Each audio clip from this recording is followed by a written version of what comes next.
janvier 2023. C'est une nouvelle semaine qui démarre, une nouvelle émission de For You Matin également qui démarre à l'instant. Ce matin, dans le cadre de votre matinale, nous irons respectivement dans 3 pays. Nous irons dans un premier temps du côté du Mali, dans un second du côté du Burkina Faso et puis nous déposerons nos valises du côté de la Guinée-Conakry.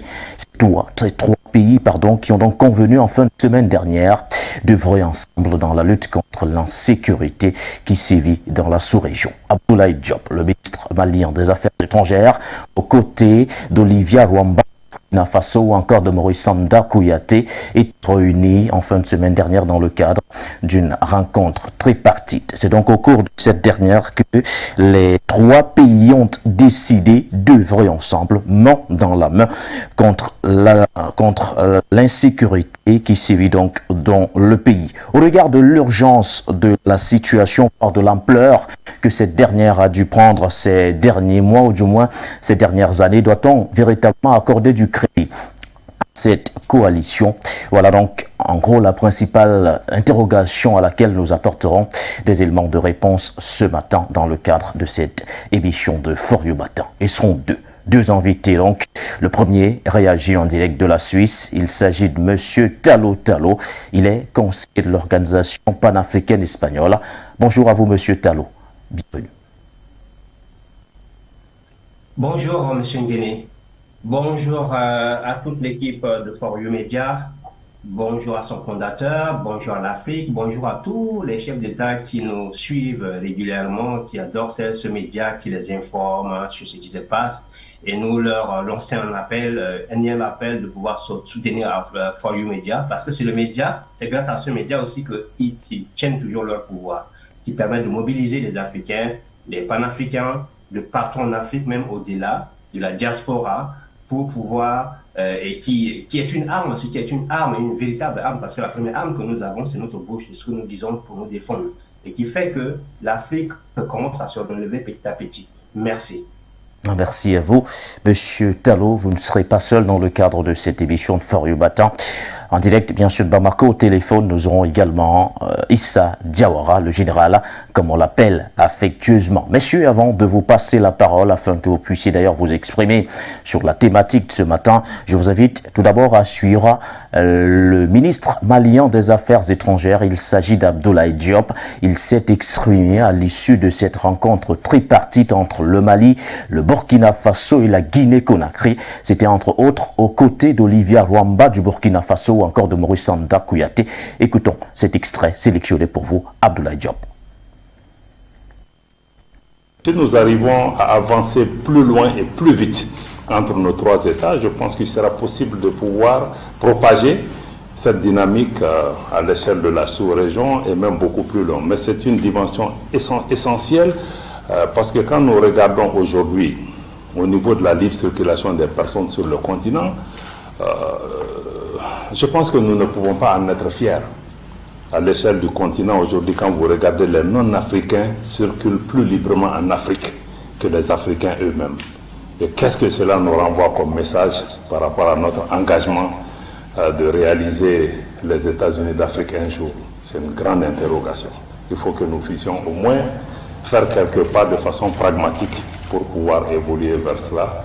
Mais à mon avis, c'est plus une question de volonté qu'une question de moyens. La réaction du ministre malien des Affaires étrangères, Abdoulaye Diop. Il parle, M. Tallo Tallo, de cette volonté de réaliser les États-Unis d'Afrique. Il parle surtout, il revient surtout sur le fait qu'il s'agit d'une volonté politique et non surtout une question de moyens. Mais l'un des aspects qui a particulièrement retenu notre attention durant cette rencontre tripartite, c'est bien sûr l'aspect sécuritaire relevé par les 3 pays en question, le Mali, le Burkina Faso et la Guinée. À votre niveau, quel regard portez-vous sur cette volonté commune affichée aujourd'hui entre ces 3 pays, celle notamment d'œuvrer ensemble, main dans la main, dans le cadre de la lutte contre l'insécurité qui sévit dans la sous-région? Merci, M. Nguéné. Excusez-moi. L'insécurité qui a été créée dans cette zone par les Occidentaux, en détruisant la Libye. Ce n'était pas un hasard, hein, c'était pas parce qu'ils ont détruit la Libye, c'est quelque chose qui avait été déjà planifié. C'est des gens qui regardent sur le long terme, hein, quand ils font les choses. Ils ont analysé bien qu'en détruisant la Libye, ils allaient pousser tous ceux qu'ils avaient déjà commencé à manipuler en Libye pour pouvoir venir déstabiliser non seulement le Mali, mais tous les pays à côté, mais aussi accompagner le reste, parce que au même moment, comme on l'a déjà dit ici, au même moment où ils détruisaient la Libye, ils avaient déjà allumé des feux, hein, continuaient à allumer des feux dans d'autres parties de l'Afrique, que ce soit de l'Est, de l'Est, du centre, du Sud, etc., etc. Donc, c'était tout un ensemble. Alors, pourquoi ces trois pays décident de pouvoir se coaliser pour pouvoir lutter contre le terrorisme? D'abord, il faut voir historiquement. Historiquement, le Mali, le Burkina, la Guinée, tous ces trois pays-là faisaient partie de ce qu'on appelle le grand empire du Mali. Ce n'est pas un hasard, hein, qu'ils se décident de se mettre ensemble. Ces pays, cet empire a été démembré par ces mêmes Occidentaux il n'y a pas très longtemps, il faut le dire. Ils l'ont démembré, même quand il y avait encore des séquelles de cet empire qui restaient, quand ils étaient d'abord dans les années 1800, quand ils avaient décidé lors de la conférence de Berlin de pouvoir se repartir l'Afrique comme un cadeau, il y avait encore des séquelles. Même quand, sous la pression des Africains, ils étaient obligés de dire on va leur donner l'indépendance, hein, la France contrôlait une vaste zone qui contrôlait de l'Afrique de l'Ouest, qui englobait déjà, hein, le Sénégal et le Mali étaient ensemble déjà dans cet ensemble-là. Que la France contrôlait, c'est-à-dire que la France avait volé. Parce qu'il faut enlever le terme Afrique francophone ou équatoriale française. Non, il faut que nous nous débarrassions de ces termes-là. La France contrôlait. C'est-à-dire que si la France avait voulu réellement donner l'indépendance, c'est-à-dire céder à la pression africaine et laisser nos frères qui sont de l'Ouest la libre, la France aurait dû laisser ce bloc-là totalement ensemble. Mais en quittant ou en faisant semblant de quitter, la France en a profité de pouvoir scinder, diviser tout ce bloc-là en des petits morceaux. Hein, suivant le principe diviser pour régner. C'est pour cela là que vous voyez aujourd'hui le nouveau Mali, qui est le Mali qu'on appelle aujourd'hui. Vous voyez à côté, il y a le Sénégal, vous voyez le Burkina Faso, vous voyez la Guinée et bien d'autres zones, parce que c'est plus que ça, la Gambie aussi, qui faisait partie de cet ensemble-là. Donc, ce n'est pas un fait nouveau. Quand on a été pris en otage par des bourreaux et qu'on arrive à se libérer, hein, comme le fait aujourd'hui le Mali, le Burkina Faso, la Guinée-Conakry et au centre de l'Afrique, la République centrafricaine, eh bien, si on est mentalement indépendant, c'est logique, c'est bien normal qu'on reprend ses attributs. Si on ne peut pas répondre tout, mais on reprend ce qui est le maximum possible de ses attributs. Je ne veux pas dire par là que le Mali, ce bloc-là, doit revenir comme l'empire du Mali qui était. Mais on peut reconstituer ce bloc-là, en faire par exemple un État en suivant pas la démocratie occidentale, mais en allant puiser dans notre histoire pour voir comment nos ancêtres faisaient, pour pouvoir tenir des grands blocs pendant régner, diriger des royaumes, des empires, des États pendant des siècles, voire des millénaires. On peut aller là-bas, puiser dans ce sens-là. Et c'est ce que le Mali, le Burkina Faso, la Guinée-Conakry ont décidé de faire. Donc, ils vont au-delà de l'aspect sécuritaire. Ils parlent là de confédération. Et je peux vous dire, nous avons été là-bas, nous avons passé une semaine là-bas. Je peux vous dire que notre population africaine du Mali est décidée. Et plus rien, jamais ne va les arrêter. Idem pour la population du Burkina Faso, pour la population de la Guinée-Conakry, même en Afrique centrale. Et nous appelons les autorités centrafricaines, c'est ce que nous avons déjà commencé à faire, nous appelons les autorités centrafricaines à se joindre impérativement à cette page d'histoire qui est en train d'être écrite par nos frères africains de l'Afrique de l'Ouest, en particulier de ces trois pays-là. la distance qui sépare la République centrafricaine du Mali et des autres pays, ce n'est pas une contrainte. Pourquoi? Parce que les autres États, d'autres nations, telles que les États-Unis, telles que la France, ont des États extraterritoriaux. La France contrôle bien des îles, ou alors par exemple la Guadeloupe qui est loin de la France, qui fait partie de la France. Les États-Unis aussi en contrôlent aussi une partie. Donc, le groupe qui est en train de se constituer peut avoir avec eux aussi la République centrafricaine qui va faire partie de la fédération et qui va permettre de mettre en place cette États-Unis. Juste pour sortir, quand vous regardez le texte contre la CEDEAO, on a un monsieur de la CEDEAO qui parle, mais ce n'est pas la CEDEAO qui parle, parce qu'il faut aller au-delà de cela. Ce sont des gens, les Occidentaux qui parlent, c'est l'Union européenne qui parle, c'est les États-Unis qui parlent, ce n'est pas la CEDEAO. Quand il dit, le député, je ne sais pas du Parlement, qui a dit qu'ils vont s'opposer à la mise en place de cette fédération et que qu'ils doivent rester à 3. Premièrement, le Mali, les trois pays ont eu à leur tête en ce moment cette présidente parce que c'était une volonté populaire. C'est la population qui a décidé. Mais à côté, au Tchad, le Tchad qui est là, il faut se dire la vérité. Est-ce que c'est la population qui a accepté pour que le fils de Déby devienne président? Non. Mais est-ce que le Tchad a été sanctionné par l'Union africaine? Le Tchad n'a pas été sanctionné par l'Union africaine. Je ne parle pas de la CEDEAO puisque le Tchad ne fait pas partie de la CEDEAO. Mais est-ce que le Tchad a été sanctionné par une organisation de l'Afrique centrale? Non.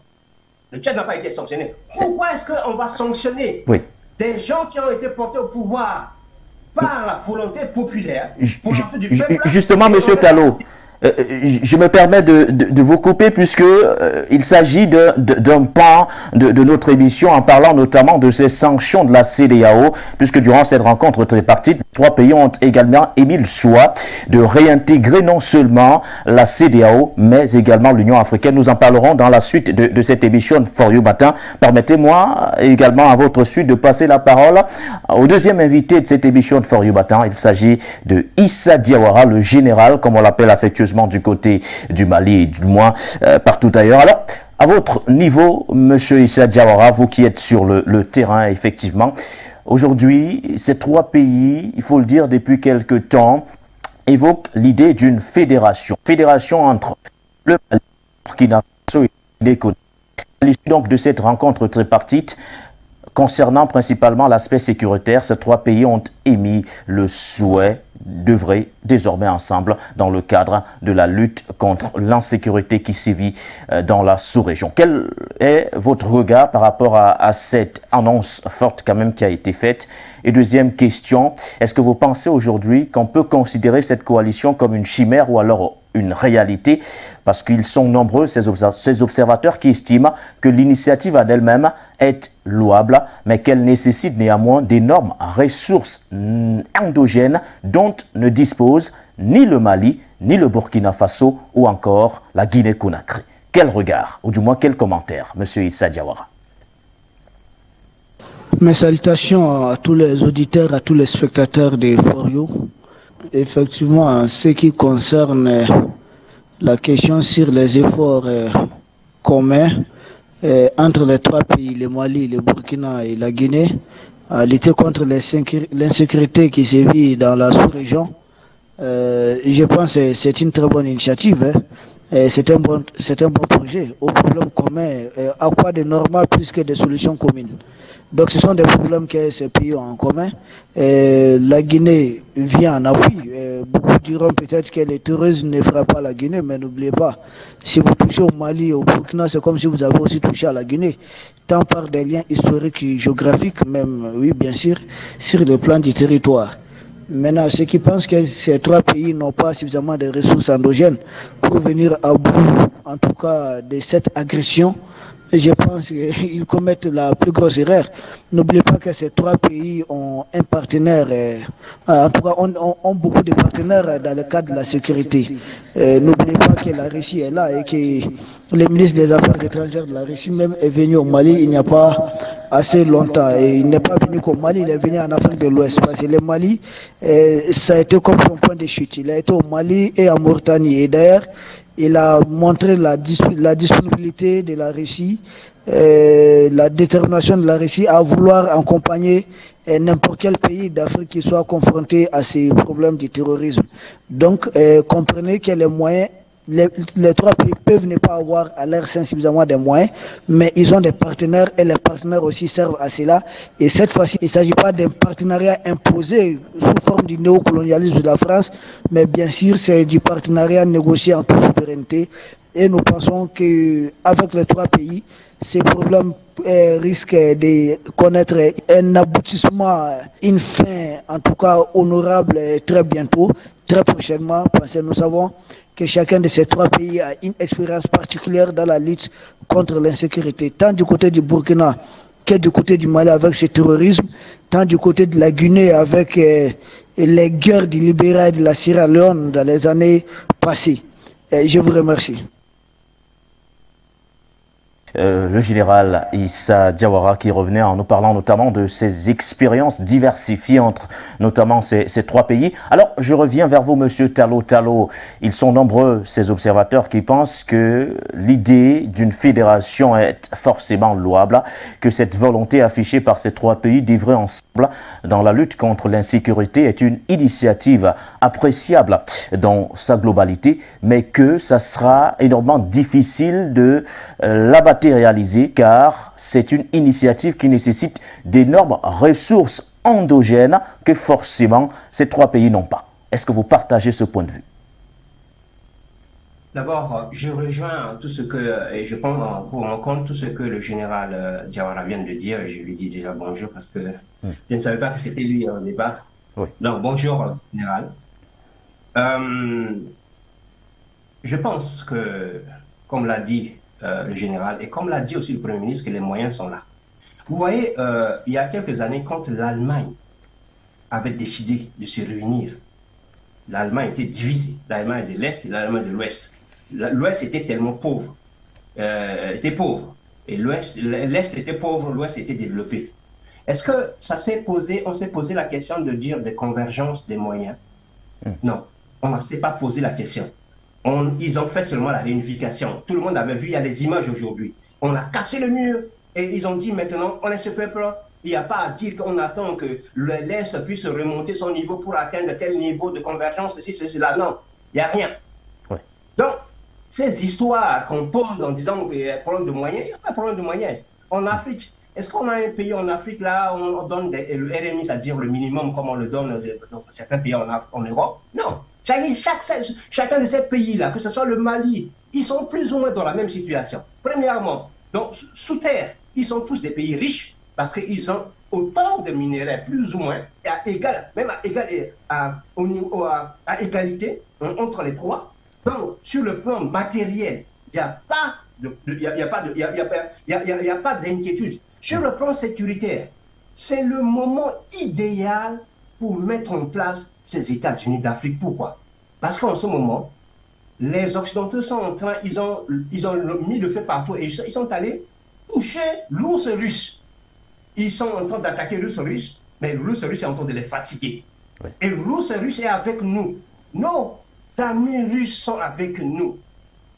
En ce moment, s'ils veulent mettre, et cette volonté politique qu'ils ont pour pouvoir mettre en place cette fédération, c'est-à-dire ces États-Unis d'Afrique, si l'Occident ose venir s'attaquer à eux comme ils avaient fait contre la Guinée équatoriale de Sékou Touré avait créé la monnaie et que la France est venue déstabiliser, et il y a bien d'autres pays, s'ils osent venir, ils vont faire face à la Russie qui va leur dire non, laissez-les. Ils sont libres de décider de leur avenir, de se mettre ensemble, de faire tout ce qu'ils veulent. C'est le moment idéal. Nous appelons ces chefs d'État à ne pas douter un instant, à accélérer ce processus de mise en place de ces États-Unis d'Afrique, ce qu'on appelle maintenant la fédération, cette fédération qu'ils sont en train de mettre en place. Et nous appelons ceux qui sont prêts, tels que la République centrafricaine, à pu se joindre rapidement, parce que c'est le moment d'aller dans les discussions. Et il ne faut pas traîner, il ne faut poser aucune condition de convergence de ceci, de cela, de ci, de cela. Mettez-vous tous ensemble, mettez en place, on veut voir une seule diplomatie. On va voir un président, on va l'appeler, comme nous on souhaite l'appeler, par président, on va donner un nom africain, On veut avoir un système éducatif, on veut avoir une armée. On aura à côté, comme on le voit plus ou moins comme aux États-Unis, il y a des États, il y a des gouverneurs dans les États. Nous demandons à nos 3 présidents, nos 4 présidents avec Touadéra, de pouvoir mettre à côté, s'ils ont des égaux, qu'ils mettent à côté leurs égaux et qu'ils pensent à l'avenir de l'Afrique. Ce qu'ils vont s'aimer aujourd'hui va faire en sorte qu'après leur mort là, même plus de 1000 ans après, on va parler d'eux en disant que c'était eux qui avaient réunifié l'Afrique.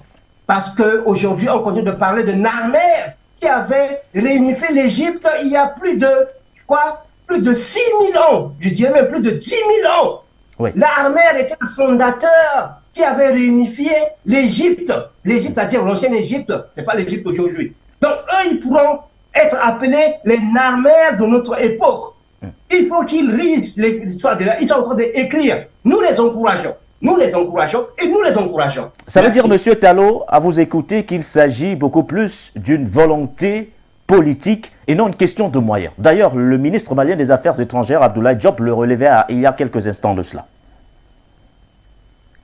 Effectivement, ce n'est pas question de moyens. C'est juste une question de volonté politique. Je vais vous donner encore un autre exemple. Oui. Lorsque l'Union africaine avait décidé de pouvoir créer la zone économique, la zone, comment on appelle la zone économique, je pense, est-ce que l'Union africaine avait demandé aux populations à faire un référendum pour pouvoir demander l'avis des populations? Parce que parmi les moyens, on va penser à dire, il va falloir organiser un référendum, ça peut venir. Hein? Parce que je vois dans certaines constitutions, on parle de référendum si jamais on veut créer les États-Unis d'Afrique. Ça, c'est une histoire qu'on a mis des blocages pour empêcher. Quand on a voulu créer cette zone-là, zone économique en Afrique, on n'a pas demandé l'avis des Africains. On l'a fait, les Africains n'ont pas protesté. Tout ce qui est bien, les Africains comprennent que c'est bien. Donc, si on veut créer les États-Unis d'Afrique, je pense que ces populations sont prêtes aujourd'hui. Vous regardez la composition de la population. Vous voyez que quand les Occidentaux avaient décidé de pouvoir partager l'Afrique, des ethnies, des gens qui parlaient la même langue ont été partagés. Prenons le cas, par exemple, du royaume du Congo. On a dit, l'histoire nous apprend que quand les Occidentaux sont arrivés, les Belges d'un côté, les Français d'un côté, ils sont arrivés entre le territoire pour séparer Congo, Brazzaville, qui est devenu Brazzaville aujourd'hui, Congo, RDC. Ils sont passés sur un cimetière, sur une tombe. La frontière est passée sur la tombe à couper la tête de quelqu'un du corps. Si c'était des gens humains, ils ont un minimum d'humanité, ils peuvent le faire, ça. Les gens qui parlaient les mêmes langues. Regardez, prenez par exemple l'Afrique de l'Ouest. Quasiment partout on parle le Bambara, c'est-à-dire le mandingue. Quand vous voyez déjà, non seulement le mandingue, mais il y a d'autres langues qui sont parlées, que ce soit au Mali, ça s'est parlé dans les autres pays là. Donc, au niveau de l'intégration, ça ne va aucunement poser problème. D'abord, les populations attendent de ce moment-là, ce moment de gloire, ce moment où ils vont retrouver ce qu'ils étaient, ce que leurs ancêtres avaient fait. Même s'ils connaissent un peu, ils commencent à connaître de plus en plus leur histoire. Les populations sont prêtes.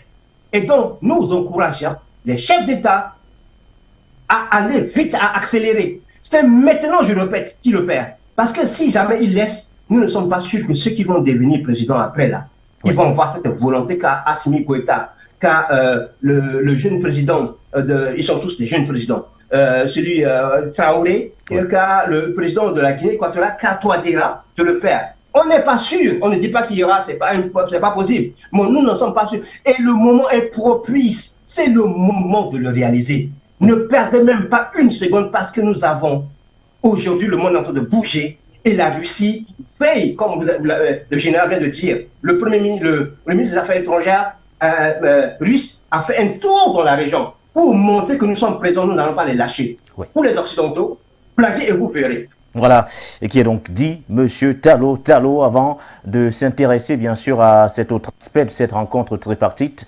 celle d'ailleurs qui réunissait autour d'une table les ministres des Affaires étrangères du Mali, du Burkina Faso et de la Guinée. Allons une fois de plus du côté de la réalisation, prendre cette fois la réaction du ministre, du chef de la diplomatie guinéenne. Il s'agit bien sûr de Maurice Sanda Kouyaté qui revient globalement également sur cette volonté émise entre les trois pays, celle de réintégrer non seulement la CEDEAO, mais également l'Union africaine.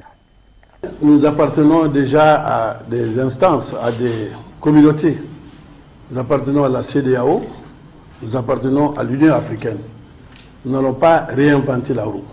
Les pères fondateurs de la CEDEAO, les pères fondateurs de l'Union africaine, ont fixé une vision claire et nette pour les Africains et pour les Africaines. Ce qu'il faut faire, c'est de mettre en action cette vision de nos pères fondateurs, à travers la CEDEAO, à travers l'Union africaine. Mais nos 3 pays en transition demandent à ce qu'on étudie profondément les causes des changements. Donc nous ne réinventons pas la roue. Nous ne sommes pas contre l'Union africaine, nous ne sommes pas contre la CEDEAO. Nous voulons plutôt, à travers nos 3 pays, donner l'exemple qu'on peut faire mieux, qu'on peut faire plus pour les populations africaines, pour lesquelles nous sommes à la tête des États. La réaction de Maurice Sanda Kouyaté, le ministre guinéen des Affaires étrangères. Il faut rappeler bien sûr que ces 3 pays ont été suspendus des instances africaines après les différents coups d'État qui ont été enregistrés du côté de Bamako au Mali ou encore du côté de Ouagadougou, Burkina Faso, voire du côté de Conakry en Guinée. Alors, M. Tallo, à l'issue de la rencontre tripartite, les 3 ministres des Affaires étrangères, via bien sûr un communiqué final et une déclaration commune, ont émis une fois de plus le souhait de réintégrer à la fois la CEDEAO, mais également l'Union africaine. Que pensez-vous de cette déclaration commune? A-t-elle des chances d'aboutir? Comme j'avais commencé à le dire tout à l'heure, oui. Dans ces 3 pays-là, le Mali, le Burkina Faso, la Guinée et Conakry, ces présidents sont arrivés, ont pris le pouvoir par la volonté du peuple. Tout le monde a vu. Les Occidentaux qui sont des Ivoiriens, je veux dire pas Ivoiriens, mais qui ne voient pas, n'ont pas vu, n'auraient pas vu. C'est la population qui en a marre, qui a vu qui s'est rendu compte que les Occidentaux les trompaient et utilisaient d'autres Africains, tels que les précédents présidents, pour pouvoir les dominer. Et les Maliens avec aussi le concours de toute l'Afrique, il faut le dire, les panafricains, les Maliens se sont levés, se sont réveillés, les Burkinabés se sont levés, se sont réveillés et ont demandé que ces présidents qui étaient des présidents proches, dirigés par l'Occident, puissent partir. Nous avons vu toute cette mobilisation. Nous avons perdu des frères et sœurs. Beaucoup sont morts, non seulement tués par les terroristes occidentaux, parce que c'est ce terrorisme amené par l'Occident, mais aussi lors des manifestations. Et nous prions pour leur âme. Leur départ ne restera pas impuni. Et c'est pour cela, ça nous donne l'énergie pour pouvoir continuer ce combat-là, après ce combat qu'ils ont commencé. Oui. Donc, c'est la volonté qui les a amenés. Mais de l'autre côté, et malheureusement, et donc cette volonté du peuple-là n'arrange pas les Occidentaux. C'est pour cela, c'est pas la CEDEAO, c'est les Occidentaux. C'est pour cela que les Occidentaux utilisent la CEDEAO pour pouvoir venir continuer de perturber la quiétude de ce peuple, de cette population de l'Afrique de l'Ouest.